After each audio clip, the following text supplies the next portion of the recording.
Ja tu esi neapmierināts ar savu dzīvi, tad tavā zemapziņā noteikti sēž negatīvi uzstādījumi un bloki. Cilvēks domā, ka viņš dzīvo apzināti un nezina to, ka visu viņa dzīvi nosaka zemapziņa. Piemēram, negatīvas attiecības ar vecākiem, konflikti ģimenē, problēmas ar naudu, problēmas ar darbu.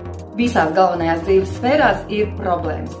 Tas nozīmē to, ka šajās sfērās cilvēka zemapziņā ir negatīvi uzstādījumi. Un zemapziņā šie uzstādījumi ir kā enkuri, kas viņu vienkārši velk lejā. Un pirmā lieta, kas ir jādara, ir jāstrādā ar savu zemapziņu. Ar šiem blokiem, ar šiem šabloniem, ar šiem uzstādījumiem, uzskatiem un tā tālāk, kas cilvēkam dzīves laikā tiek ielikti no vecākiem, no radiniekiem, no sabiedrības un no visiem, kas ir viņam apkārt. Visi par to runā un cilvēks vienkārši to sevi ir uzsūcis. Un zemapziņā tie sēž kā uzstādījumi un uzskati, un tieši šie uzskati, kas ir viņa zemapziņā,